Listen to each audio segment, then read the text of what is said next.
umuntu wigeze utekereza igihe ariya kuru yari kuri flash ari gukora rimwe na rimwe batanahembwa ko biriya bihe byari bigoranye kuba umunyamakuru yarahembwaga kiragiye wabikoraga nka passion nk'ikintu kunze. Nta muntu wigeze utekereza ariya kuru mu mafilimi mu Rwanda ari kwihiringa.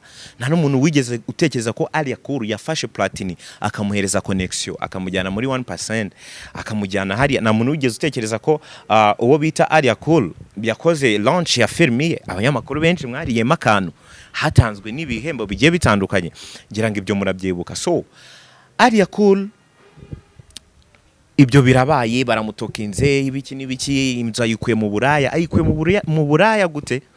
So twemereka ayikuye mu Buraya ariko nimba nayikuye mu Buraya nayashore byibura abaha abandi bana b'abanyarwandakazi mu gihe abandi bakobwa bagenda bagiye kuryamana gusa. Mutesi Jolly yagiye ku cyaha cya Miss Rwanda cyabaye kuri saga ya Miss Rwanda. Nimba koko Mutesi Jolly agenda inyuma yande ya Prince Kid,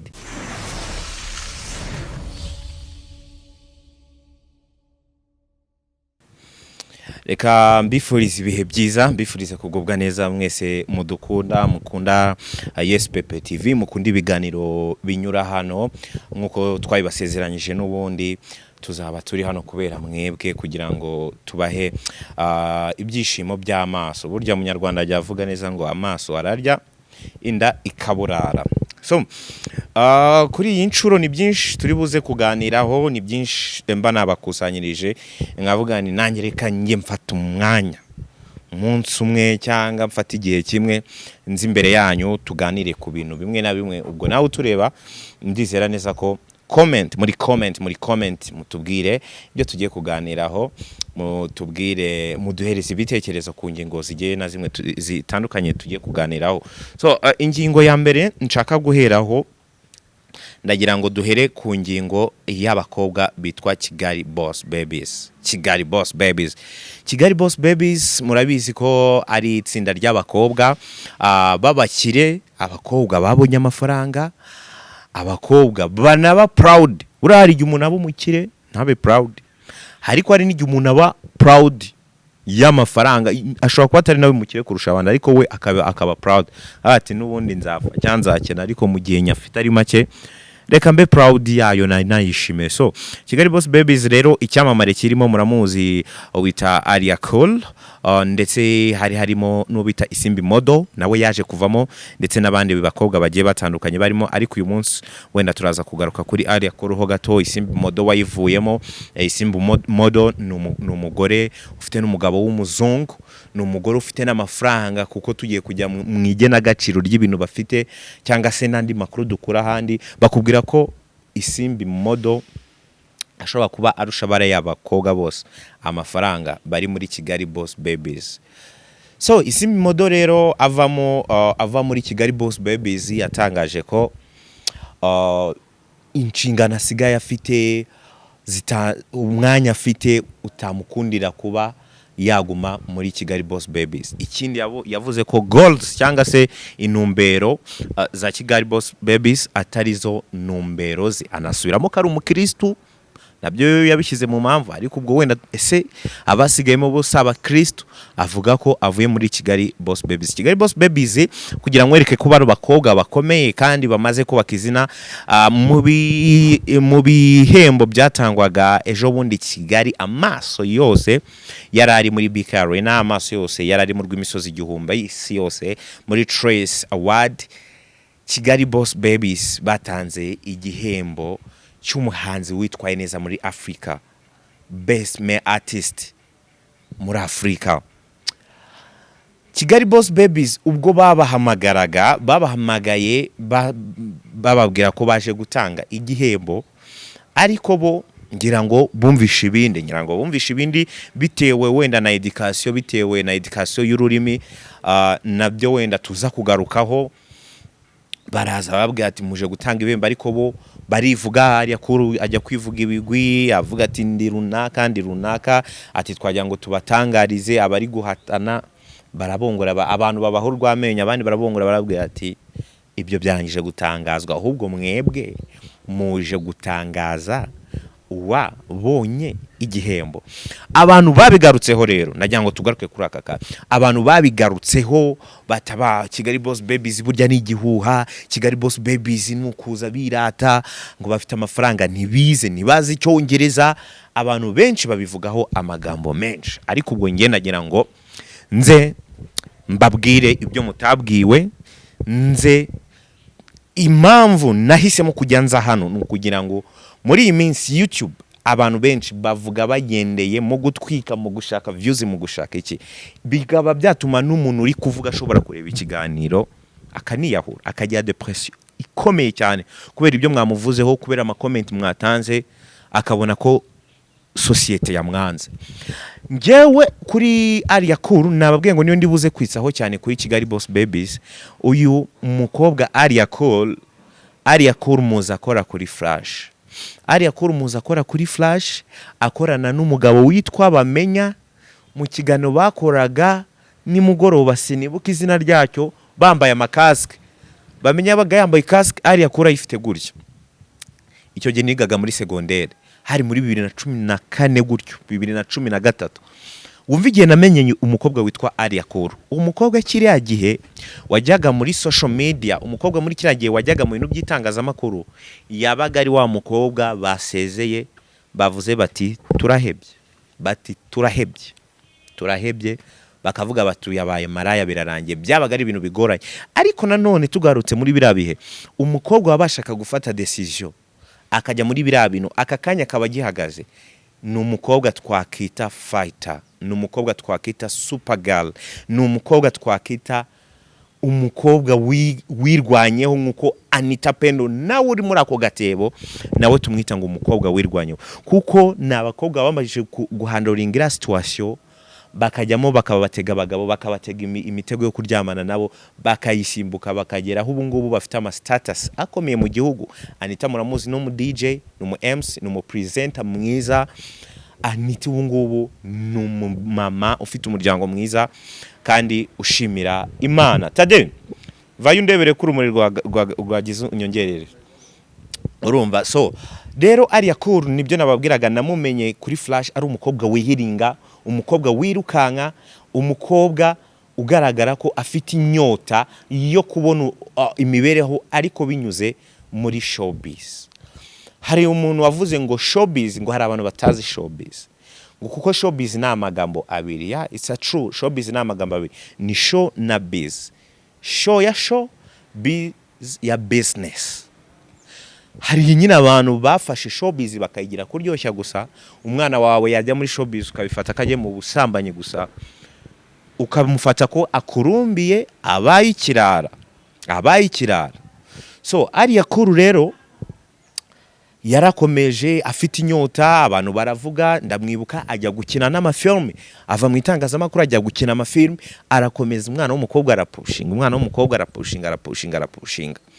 Ejo bundi 2022 Ariya Cool abagize gutya, twumva Ariya Cool izina riramenyekanye. 2021 ngira ngo ahari nibwo, nimba atari 2020 gutyo, nibwo yalaunchinze film ye ari muri Nigeria, ari muri 1% ni societe yo muri Nigeria. Murabyibuka ko Ariya Cool yanageze agafungurira amarembo abanyarwanda, akabafungurira amarembo, akajyana uwo bita Platini, akamujyana hariya Platini bakamumenamo umufunga, agakora indirimbo yitwa Shumureta. Murabyibuka Ariya Cool abayubatse inzu, umwana w'umukobwa yubaka inzu, bashyiramo igenagaciro rya $500,000. Piscine ye murayizi yanditsemo Ariya Cool. Social media turavuga Ariya Cool, turamutokinga, turavuga iki uraya abana b'abakobwa bayi. Nta muntu wigeze wibuka iyo image, nta muntu wigeze uyitekereza, nta muntu wigeze utekereza igihe Ariya Cool yari kuri Flash ari gukora rimwe na rimwe batanahembwa, ko biriya bihe byari bigoranye kuba umunyamakuru yarahembwaga kiragiye, wabikoraga nka passion, nk'ikintu kunze. Nta muntu wigeze utekereza Ariya Cool mu mafilimi mu Rwanda ari kwihiringa. Nta n'umuntu wigeze utekereza ko Ariya Cool yafashe Platini akamuhereza connection, akamujyana muri 1%, akamujyana hariya. Nta muntu wigeze utekereza ko uwo bita Ariya Cool yakoze launch ya film ye, abanyamakuru benshi mwariyemo akantu, hatanzwe n'ibihembo bigiye bitandukanye, ngira ngo ibyo murabyibuka. So ariya cool ibyo birabaye, baramutokinze ibiki n'ibiki, inzu ayikuye mu buraya. Ayikuye mu buraya gute? So twemere ko ayikuye mu buraya, ariko nimba nayikuye mu buraya, kuki tutagiha agaciro abana b'abakobwa, sacrifice zose batanga, bemera bagatanga kugira ngo babeho? Ese we muri quartier ntago uzi umwana w'umukobwa mwiza we wanapfuye ubusa n'ababyeyi bavuga tunguye yaraturumbiye? Ngira ngo nimba muzi aliya kuru mujya mureba ama video ye, murabizi ifamu afite y'inka, muzi inzu nziza afite. Iyo famu irimo abanyarwanda akoresha. Tugaruke ejo bundi rero muri Trace Award. Aliya kuru bamusetse kubw'ururimi, ngo no kutumva icyongereza, ngo no kutamenya icyongereza. Ariko reka mbabaza ikintu kimwe, ko twavukiye mu Rwanda, Aliya kuru ni umukobwa uri nka hejuru y'imyaka 26 gutyo 26. Muri kiriya gihe ni bangahe bavukaga bakajya mu mashuri meza abigisha icyongereza? Ni bangahe? Ese kiriya gihe kutamenya cyangwa se kutabona ishuri ryiza rikwigisha icyongereza byari icyaha cyangwa byari ubushobozi buke? Ese kubura ubushobozi buke tubihore abo ngubu batazi ibyo mwe muzi, batavuga icyongereza nk'uko mwebwe mukivuga neza, batavuga igifaransa nk'uko mwe mukivuga neza? Ese mwebwe mukizi neza, mubarusha ibitekerezo byiza, mubarusha imishinga myiza?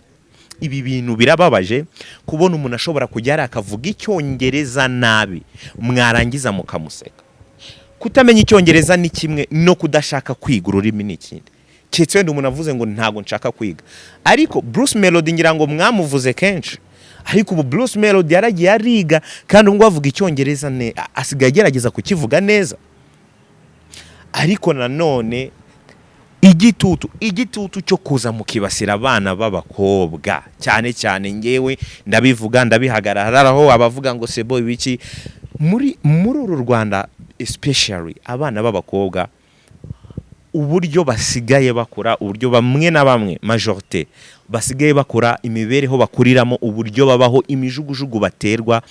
Kubona umwana w'umukobwa wagiye hari akiyubakira inzu, adavuga ngo n'umugabo yimwubake, niba bari umugabo yimwubake, akagira ubwo bwenge bwo kuba yanditse ku mazina ye, akagira ubwo bwenge bwo gushinga business. Tuza abakobwa hano mu Rwanda bafite business zo gukaraga ibibuno gusa, utashaka business yindi ngo uyimubonereho. Ariko umwana w'umukobwa nimba yararwanye urwo rugamba rwo gushinga, kugira ifamu, rwo gushora mu ruganda rwa sinema, rwo gukora ibiki, rwo gufata abahanzi akabajyana muri Nigeria, tukajyara tukamubuminga social media, twese tugahaguruka. Guys, I need you iki kintu kiba clear, abantu mwumva ibintu nkuko nanjye mbyumva. I need your comment, nyene comment zanyu, mujye hariya twamagana abo bantu. Twamagane abo bantu bigize nyirandabizi ku ma social media, bigize abantu baba judge. Ugasanga umuntu ara judginga ahantu ari kujudgingira, ahantu ari kwandikira comment, na ahantu yabuze n'igiceri cy'ijana, yabonye cyakoze desa zigura miti, ariko yabuze igihumbi kinatuma afata akamoto. Ariko nizo desa kugira ngo azibyaze umusaruro, we ari gufata umwanya. Ndagira ngo ibi bintu tujye tubiganiraho, kuko social media zigiye kuzatuma hari mu minsi iri imbere imitekerereze yacu ijya ku rundi rwego, twe tukisanga abo twebwe twirirwa tubuminga bari kuduterana imbere. Nizo boom tubaha zirabasunika mu kumenyekana no kubona amafaranga, kuko barishyurwa. Iyo uvuze umuntu ukavuga ya kuru gakora iki, izina rye riramenyekana, bashaka kwamamaza bakamwitabaza, Trace kamwitabaza. Ariko byose reka tubikore ku nyungu za rubanda, tubikore ku nyungu za rubanda.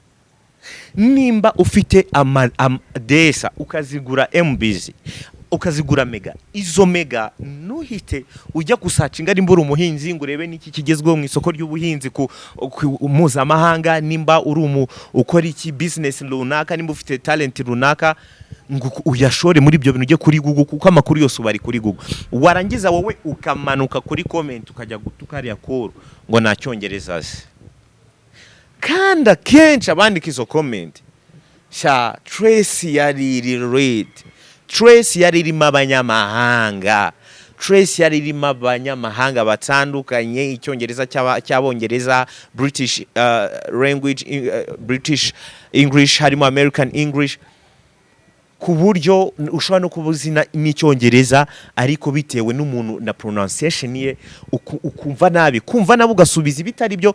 Ese ni mistake yatumye aba bantu baba navuga ngo igicibwa cyangwa baba inkuru hose ku ma social media. Njyewe ntago ari ukuvuga ngo iki niki, ariko abana b'abakobwa, umwana w'umukobwa wateye intambwe akagira business runaka nita yahayikwe, kuko nziranye n'abakobwa banakora ubwo buraya badafite na business bagenda bakayasindira. Ariko umwana w'umukobwa wabukoze, ntimunyumve nabi, wabukoze agashinga business akagira abana hakazi, uwo mwana w'umukobwa, wowe muhungu uri kutureba udafite n'ijana, nta ruvugira ufite rwo kumubominga, ntarwo, nta na rumwe, nta ruvugira ufite rwo kwirirwa bominga umwana w'umukobwa wagiye agakora akagira n'ubwo bwenge bwo kuvuga ngo ndajya muri Nigeria na approaching uyu muntu, menye ngo ndakora business, menye ngo amafaranga ndayubaka miliyoni, uzizo miliyoni 500. Hari n'abasaza bashaje n'imiryango batari bayareba, badafite n'icyizere, hari n'abatafite n'icyizere cyo kuzabona miliyoni 500, ariko umwana w'umukobwa yubakiye inzu ya miliyoni ifite agaciro ka miliyoni 500. Tugiye hara turabuminze, fata ku mavuta ajya hara arabuminze, ngo Nyiransibura ngo yavuze ko ngo ibyo bimwinjiriza, ngese wowe uzaba uwande. Ibyo bintu nabyo yarabihamagarijwe kuri RIB igihe ari yakuru yuzuza iriya nzu.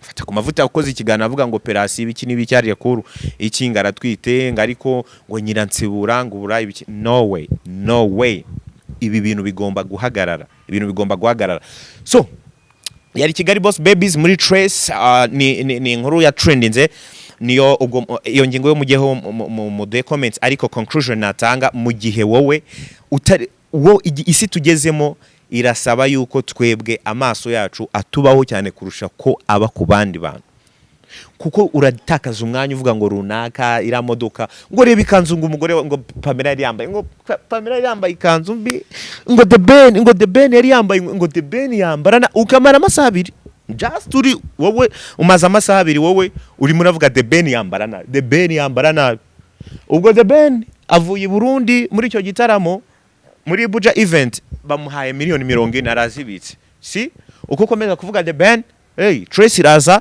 yatume Bruce ariko yumve n'irindi zina yitwa The Ben iri kuvuga, bavuga ati oya vayo nawe turagushakamo hano, yinjiza amafaranga. So kubavuga ntago ari bibi, ariko nanone byamaze kuba too much. Umuntu usanga afashe amasaha ye yose ari gutekereza. Isi tugezemo n'isi yo kwitekerezaho kurusha uko dutekereza ku bandi bantu.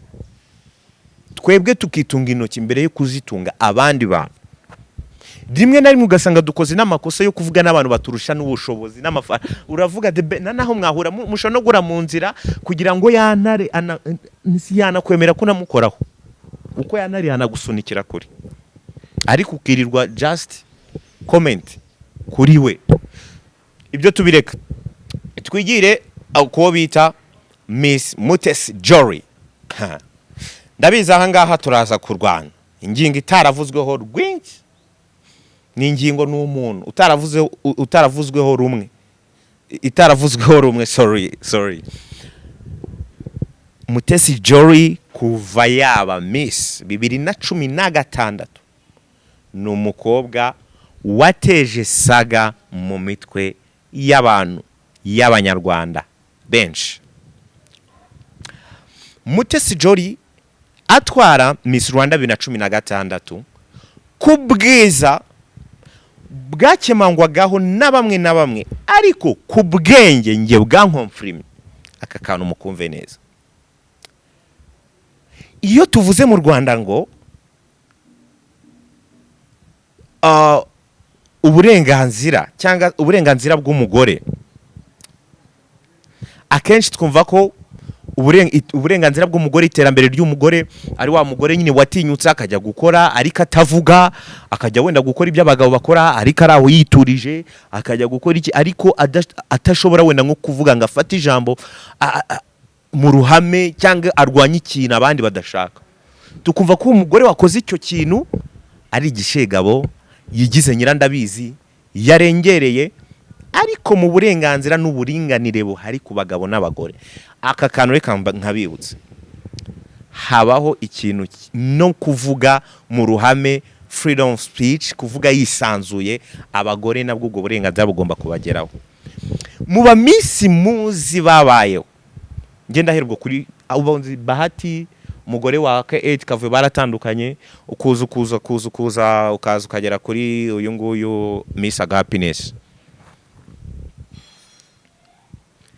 Ni uwuhe mu Miss muzi wagize ibikorwa bikomeye nka Miss Jory?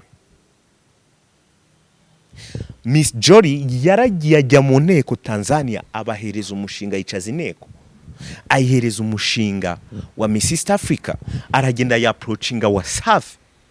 Mu gihe abandi bakobwa bajya muri Tanzania bagiye guhura n'abastari ntavuze, bagiye kuryamana, bakavayo nta n'umushinga nayo baryamane batanayazanye mu Rwanda ngo banayashore byibura baha abandi bana b'Abanyarwandakazi, mu gihe abandi bakobwa bagenda bagiye kuryamana gusa.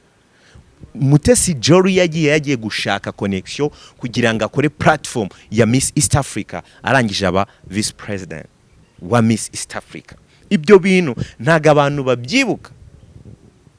Mutesi Jory, she's a feminist, ibyo ndabyeme, aharanira uburenganzira bw'abagore.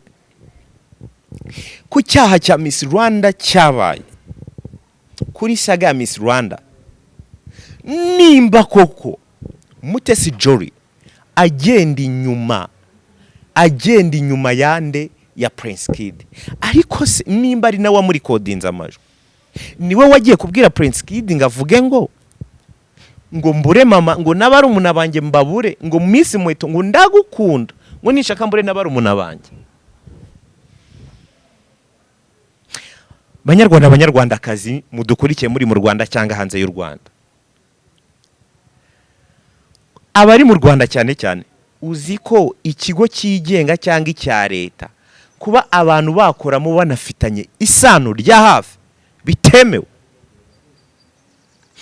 Noneho Prince Kid ayoboye Rwanda Expression Backup, ariyo itegura Miss, irushanwa riracyarimbanyije, arangije agiye guhamagara. Gukunda ntago Prince Kid yarabibujijwe, ntago Prince Kid hari umuntu warumuje gukunda cyangwa gutereta, ariko ikibazo habamo itonesha ku buryo hari abana bashobora kuba barabuza amakamba kubwo Prince Kid yarebaga Muheto akavuga ati uyu mwana ni mwiza. Icyo nacyo ni icyaha, usibye ko niyo kitaba ari cyari ko harimo kubangamira, kuzana amarangamutima mu kazi. Noneho uri n'umuyobozi, noneho abantu bari mu irushanwa, hari igihembo bahataniye. Ese Miss Mutesi Jory niwe wagiye kuri codinga, nimba ari we wanoheje ngo bari coding, niwe wabwiye Prince Kid, yigeze anywesha Prince Kid ngamwe ngo Prince Kid ngo vuga ngo mbure nabari umuna banjye, ariko ngo mbabare uzame kuri Happiness. Uyu mwana w'umukobwa Jory arazira iki? Social media mwese mwahagurutse yerere Mutesi Jory niki nagaki nigiki. Ariko kubera iki iyo umuntu avuze agiye nko kurega undi aharanira uburenganzira bwe, kuki tumwita umugambanyi? Gusabe n'umugambanyi. Nicyo kintu mbabwira ngo ibihe tugezemo buri muntu agomba kureba ibimureba. Nimba runaka yamohoteye, ninjye ujya kumurega, kuki wowe byakubabaza? Ese mbere yuko uyu Mutesi Jory abivuga, nabandi bamisi bagiye kuri Twitter, umunyamakuru Byansi Beka, investigator journalist, nago yagiye kuri Twitter, nago yabanje kubivuga mbere ati muri Miss Rwanda ibintu biberamo n'amabara. Inyandiko Miss Iradukunda Elsa yagiye gukoresha bamwe mu bamisi zatumye anajyagereza, nibyo bintu ntibyabaye, bajya gushinjura. Ibyo bintu nabyo muzi. Mugiye kuri social media turamututse Jory, twirengagize Jory ibikorwa akora biteza imbere Abanyarwanda, biteza imbere igitsina gore. Nubwo habayemo ibibazo, uriya mu Miss watwaye Miss East Africa ngo bamwimye imodoka ariko bamuhaye amafaranga, I guess aka kanya nshimira akazi RIB iri gukora ko kugenda icecekesha abantu bari kwibasira abana b'abakobwa bari kugenda ari bakavugisha ukuri cyangwa se umwana w'umukobwa haranira uburenganzira bwe.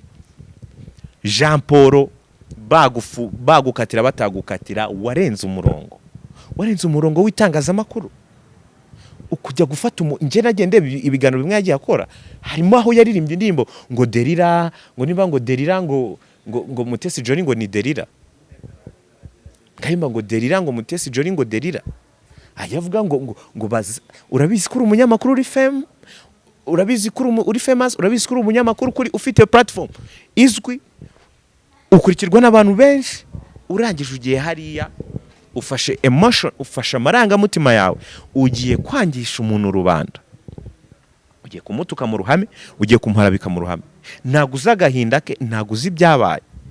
Kesi twagiye twumva zagiye zifukiranwa bamwe bati buriya Prince Kid hari ahantu yajyaga muri hoteli runaka bikagira ibintu ukuntu bigenda.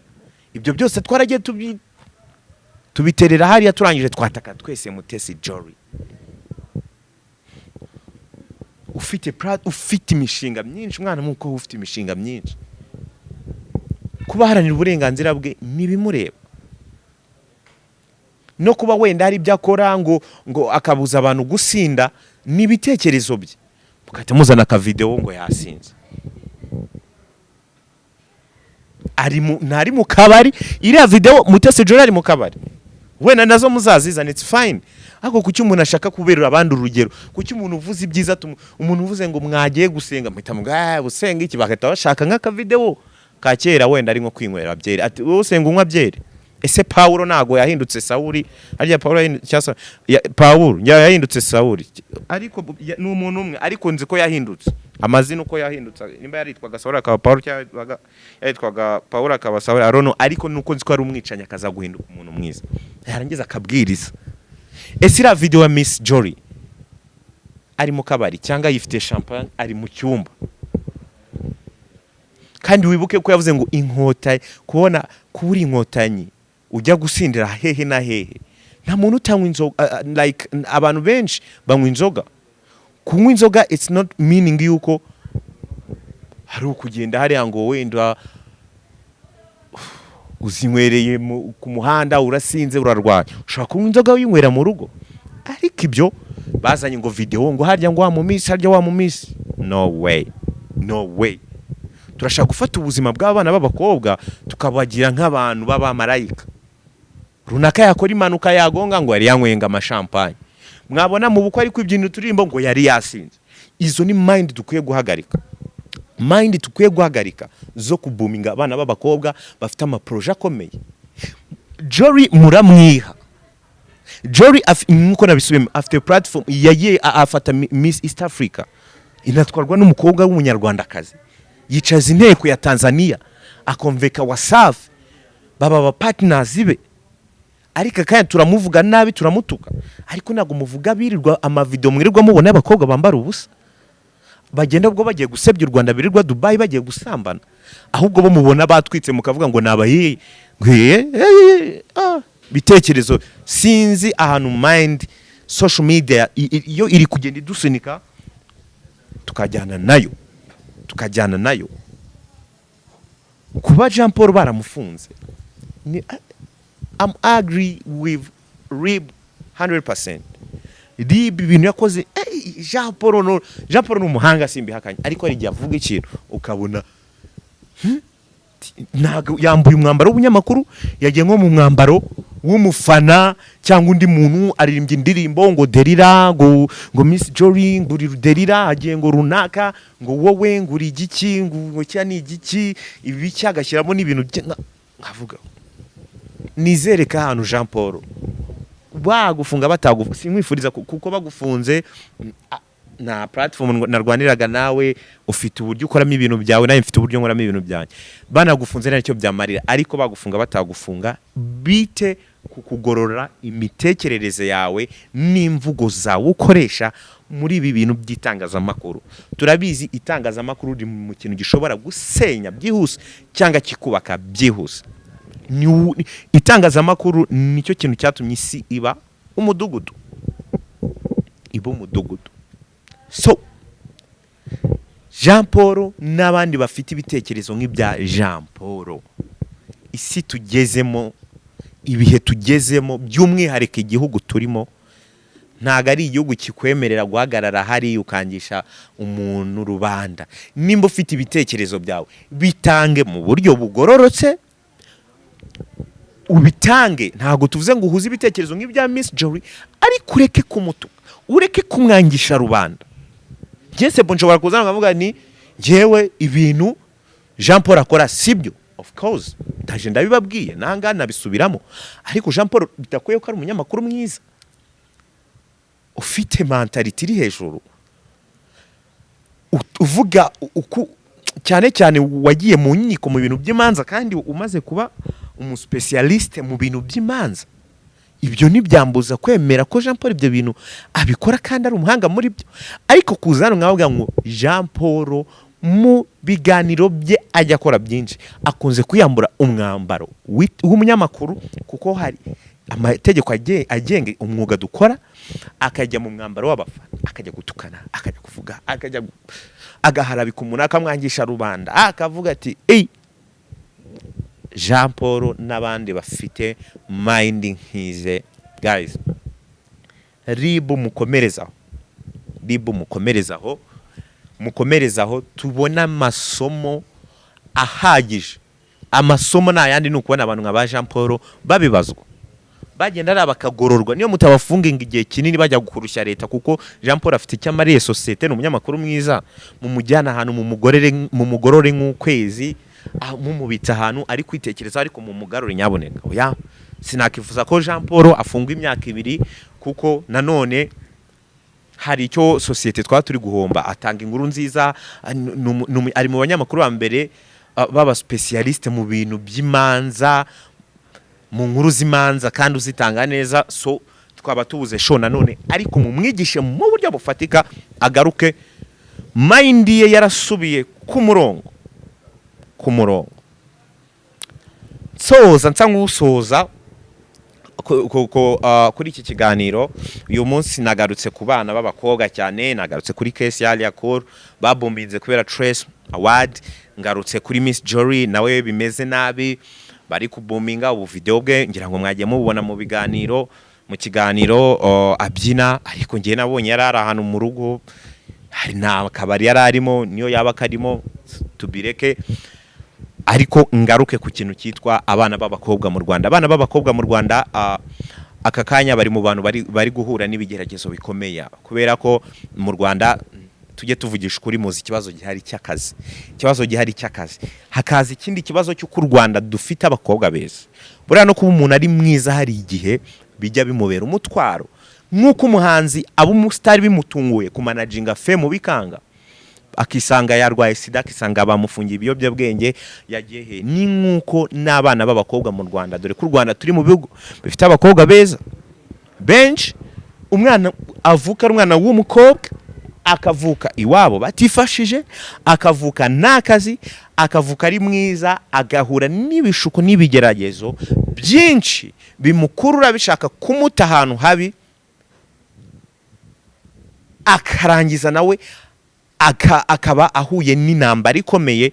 Ibisaba Imana, abavandimwe, uburere, ubwenge kugira ngo azasimbuke urwo rugamba. Nayo mpamvu abana b'abakobwa ngiye bo mu Rwanda ntazigera mbreminga nabo bazunguzi bebuno, usibye ko nzaza wenda nkabahereza some advice, ariko nazabaciraho iteka, kubera ko mu Rwanda urubyiruko rwinshi nta mirimo rufite. Abakobwa bancu benshi ni beza, niyo mpamvu ushobora kujya Uganda ugasanga huzuye abanyarwandakazi bagiye gushaka amafaranga mu buryo butari bwiza, bitari uko bakunze ibyo bintu, bitari uko bakunze uwo mwuga, ahubwo ari ukuvuga ngo ni amabura kindi.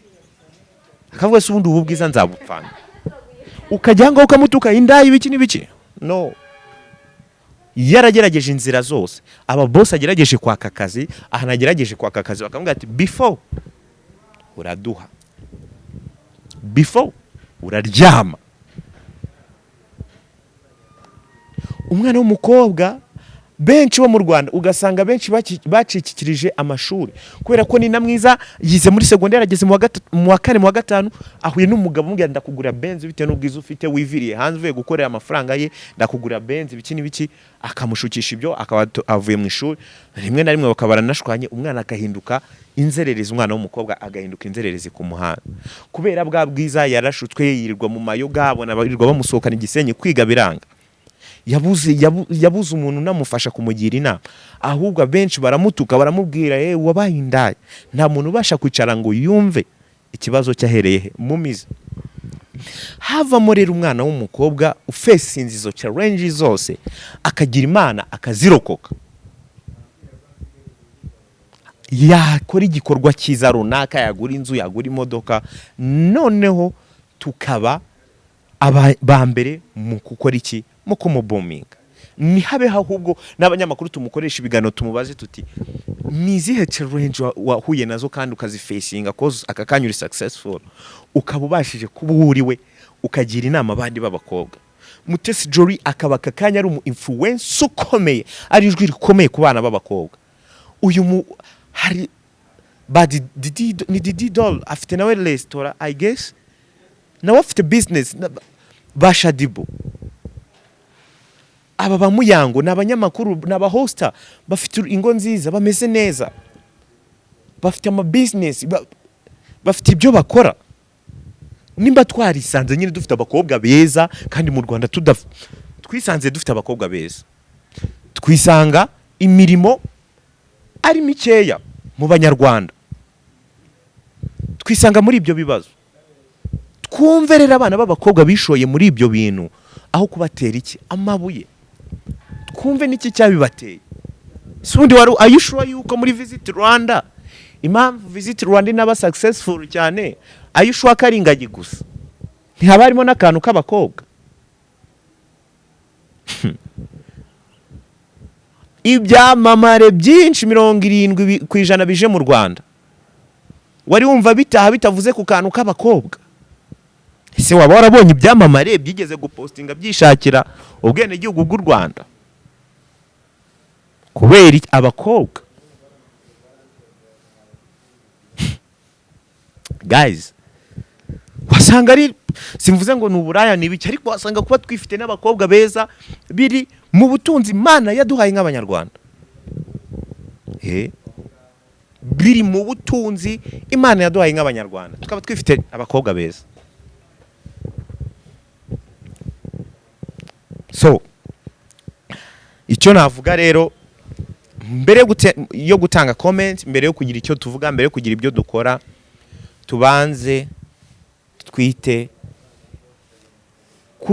kubitureba twebwe tubanze twite kubitureba tubanze mbere yo kujya kuvuga ngo area kuru nagazi cyongereza urakizi mbere yo gutanga comment ngo yasebye wowe bakujya usibye no kuvuga ngo urakizi bakujyanye muri Trace Award no kubukiza ushobora no kujya ukizi kumurusha uziko ushobora guhagarara hari imbere n'abantu bahari bikakunanira kuvuga kubera ubwo bakanakubwira akoresha ikinyarwanda bikakunanira no gufata mikro gutya kubera ubwo abantu hagaze imbere so mbere gutanga mbere kugira icyo tuvuga ku bandi tubanze tureme ngo se ngiye iki kintu ngiye kumunengaho ngenda gikora by'umwihariko none abana b'abakobwa you have kubasupportinga ufite kubasupportinga ufite kubashyigikira gusa bitavuze ko ibyo kunenga utabinenga ariko nanone tukabinenga mu buryo bwiza cyane cyane iyo umuntu noneho mutaziranye ari akuru muzi kuri social media si umwana wawe ngo ugiye kumucyaha cyangwa umutuku ibitutsi bingana kuriya tubanenge mu buryo bwiza umuntu utazi umuntu mutari mwaho urushobora kumunenga mu buryo bwiza umuntu nenga ucyaha n'umwana wawe umuntu nenga utuka n'umwana wawe cyangwa se inshuti yawe ya hafi kuko muba mufite uko mubanye ariko umuntu umubona on social media even ntabwo mwari mwahura for once ariko ugiye hariya uratangira mu bombe so thank you ndizera ko ibyo byari bitekerezo byanjye bidakwiye ibyanyu mujye muri comments so icyo na soza mvuga nuko mbere yo gutunga intoki abandi bantu tubanze twe twitunga intoki mbere yo kuvuga ngo ngo runaka ntagazi icyongereza abanza urebe sundi urakizi usibye se no kukimenya ahantu yarahagaze hariya muri Big Arena hafi ibihumbi 10 biba byuze hariya muri Big Arena we bana kujyanyo ngo uvuge ikinyarwanda ufashe mikro imbere y'abari abantu ntiwanatitira mbere yo kunenga umuntu ikintu ese we wagishobora. Ikindi tumenye ngo ese background ye ese uzi ibyo yaciyemo uzi ubuzima yabayemo. Ikindi kintu nakubwira mu byo abamo nibyo akora mwari mwahura face to face kunenga ntago ari bibi ariko kunenga umuntu umutuka umucyaha nkaho ari umwana wawe nkaho ari umuntu ushute wawe mwirirwana mutari mwana ahura ntago ari byiza. Ujya utuka umwana wawe yakoze ikosa umunenge ariko umuntu mutari mwahura ubona gusa kuri social media ushobora kumunenga ariko mu buryo bwiza. So guys, isi turimo nisi igihe kirukanga cyane y'igihe cyawe rero ukerekeje ku bandi wisanga wowe wari buri igihe kandi ukasanga waribuze. Iyo wibuze rero bawaritakaje waratakaye ingaruka zikubaho ziba zikomeye cyane. Tugira umuntu rimwe na rimwe tubereho kubaka kuruta gusenya. Murakoze cyane, tugenda tubacangiramo ibiganiro nk'ibi ngibimo hagati ariko ikingenzi ni ukubahereza ama interview amakuru agiye ari update ariko nimba mukunze iki kiganiro tugiranye kugira ngo nzagaruke. Nimba mutagikunze mujye muri comment mumbwire ngo sebo reka twikomereza ibintu akuri bamugikunze. Nimba mukunze ibi mujye muri comment munyandikire kugira ngo next time nzavuge ni ibintu mwabikunze tujye tugaruka tugane kuri ibintu ariko comment zanyu nyinshi nazikeneye kubera ko comments mba nkeneye kumenya mu challenging mumbwire ati hariya nawe sebo wavuze nago twumvikana hano ibitekerezo byanyu n'ingenzi. So reka mbashimire mbifuriza kugubwa neza. Yes Pepe TV mukore subscribe, like and share. Thanks.